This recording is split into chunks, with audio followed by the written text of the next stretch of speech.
दोस्तों, हमारे YouTube channel अमृतवाणी में आपका हार्दिक स्वागत है। नमस्कार दोस्तों, आज की कहानी है बुद्धिमान हंस। एक छोटा सा गांव था जिसमें 20 घर थे। उस गांव में एक घसियारा रहा करता था। गांव के बगल में एक जंगल था। घसियारा अक्सर उस जंगल में आता जाता रहता था। घसियारा उस जंगल से कभी लकड़ियां काट कर लाता तो कभी कोई छोटा मोटा जानवर पकड़ कर लाता और उसे पकाकर खा जाता। घसियारा कभी पहले से मरे हुए जानवर नहीं खाते। उस जंगल में बहुत ज़्यादा हंस रहा करते थे। हंस अक्सर अपना ठिकाना ऊंचे वृक्षों पर ही बना कर रहते थे। एक वृक्ष पर 6 से 8 हंस रहा करते थे। उन हंसों में एक हंस बाकी हंसों से बहुत बुद्धिमान था। वह बुद्धिमान हंस बहुत बूढ़ा था। बूढ़ा हंस अक्सर उस घसियारे पर नज़र रखता था। हंस ने एक बात समझ ली कि यह घसियारा मरे हुए जानवर को अपने साथ नहीं ले जाता। एक दिन वृक्ष पर जहाँ हंसों का ठिकाना था वहीं एक बेल निकल आई। बूढ़े हंस की नज़र जब उस बेल पर गई तो उसने बाकी हंसों से बोला कि इस बेल को तुरंत काट दो, वरना एक दिन यह बेल वृक्ष के नीचे तक फैल जाएगी और कोई शिकारी इस बेल के सहारे वृक्ष पर चढ़कर हमारा शिकार करके हमें मार देगा। यह सुन बाकी के हंस बोले, अरे तुम भी बेवजह चिंतित हो रहे हो।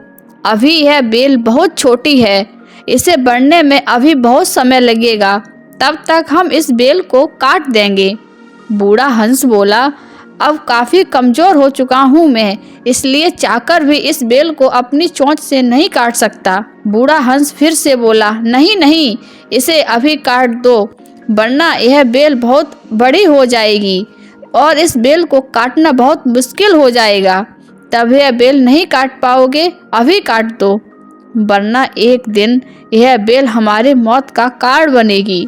लेकिन कोई भी हंस उस बूढ़े हंस की बात सुनने को तैयार नहीं था। सब हंस उसकी बात को मजाक में ले रहे थे। समय बीतता गया और बेल एक दिन बहुत बड़ी हो गई। बुद्धिमान हंस। एक दिन सभी हंस भोजन की तलाश में सुबह सुबह सूरज की पहली किरण के साथ वहां से चले गए। हंसों ने उड़ने के लिए जैसे ही पंख फड़फड़ाए थे, तभी उसी समय कुछ पंख टूटकर जमीन के वृक्ष के नीचे जा गिरे। इधर घसियारा हमेशा की तरह उस जंगल से गुजर रहा था। अचानक से घसियारे की नज़र वृक्ष के नीचे सफ़ेद पंखों पर पड़ी। घसियारे ने पंख उठाकर देखा तो तुरंत समझ गया कि यहाँ तो हंस के पंख हैं। इतना बोलते ही घसियारे ने वृक्ष के ऊपर नजर दौड़ाई तो देखा यहाँ तो कोई हंस नहीं है। घसियारा वृक्ष से लटक रही बेल के सहारे वृक्ष पर चढ़ा तो देखा यहाँ तो बहुत बड़ा घोंसला है। घसियारा समझ गया कि इस वृक्ष पर बहुत सारे हंस रहते हैं, शायद वो अभी कहीं बाहर गए हैं खाना खाने की तलाश में। घसियारे के मन में ख्याल आता है, क्यों ना वह सभी हंसों को एक साथ पकड़ ले जाए। इतना सोचते हुए घसियारे ने जाल बिछा देता है और कहता है, जब सभी हंस शाम को यहाँ वापस लौटेंगे तो सब मेरे इस जाल में फंस जाएंगे। इस तरह जाल बिछाकर घसियारा वहाँ से चला जाता है और सुबह का इंतजार करता है। इधर शाम होते ही जैसे ही सभी हंस वापस आए तो सभी हंस उस जाल में बुरी तरह फंस जाते हैं। सभी हंस बहुत कोशिश करते हैं उस जाल से निकलने की, लेकिन कोई भी उस जाल से नहीं निकल पाता। तमाम कोशिशों के बाद सब बूढ़े हंस से पूछते हैं कि अब आप ही बताओ क्या किया जाए, आप तो बहुत बुद्धिमान हो और तजुर्बेकार भी हो। बूढ़ा हंस उन सब को पहले बहुत गुस्सा करता है कि मैंने पहले ही बोला था आप सबको इस बेल को काट दो, लेकिन कोई भी मेरी बात को नहीं समझा। अब देखा नतीजा। बूढ़े हंस से डांट सुनकर सभी हंस खुद पर बहुत शर्मिंदा होते हैं और बूढ़े हंस की कही हुई पुरानी बातों को न मानकर बहुत पछताते हैं। सभी हंस बोलते हैं, हमें माफ़ कर दो, आज से हम सब आपकी बात मानेंगे, कृपया अभी इस जाल से बचाने का कोई उपाय निकालो। तब हंस कुछ देर सोचता है।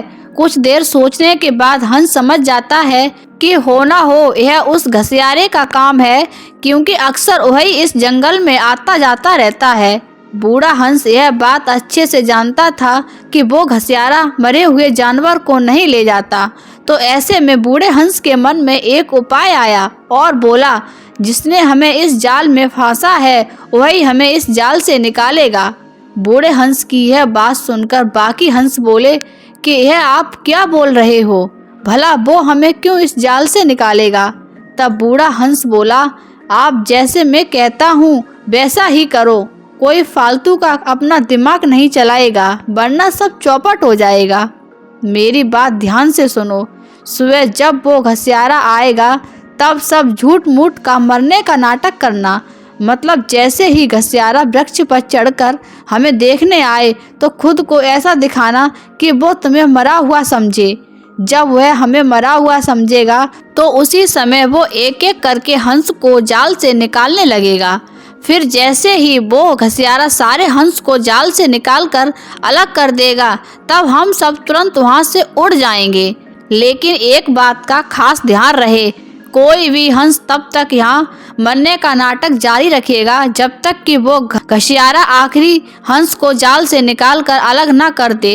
यदि किसी ने जरा भी गड़बड़ की तो हम सब मारे जाएंगे, और यदि कोई सिर्फ अपनी जान बचाने के चक्कर में पहले ही उड़ जाए तो घसियारा समझ जाएगा कि बाकी के हंस भी जिंदा हैं, तो वो बाकी के हंसों को मारकर खा जाएगा। इधर जैसे ही सुबह होती है वो घसियारा आ जाता है। अब सभी हंस वैसा ही करते हैं जैसे कि बूढ़े हंस ने कहा था।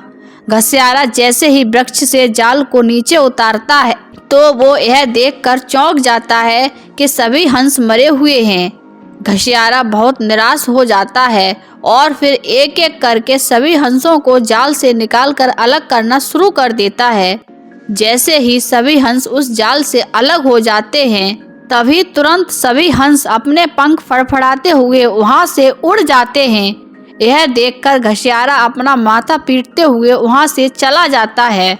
दोस्तों, इस कहानी से हमें शिक्षा मिलती है कि यदि जिंदगी में आपको पता लग जाए कि यह चीज़ भविष्य में हमारे लिए खतरा बनने वाली है तो उस चीज़ को नष्ट कर देना ही समझदारी होती है। उसे कल के लिए मत छोड़ो, उसी समय नष्ट कर दो ताकि भविष्य में आपको परेशानी न हो। दोस्तों, हमारी वीडियो अच्छी लगी हो तो वीडियो को शेयर करें और चैनल को सब्सक्राइब कर लें। धन्यवाद।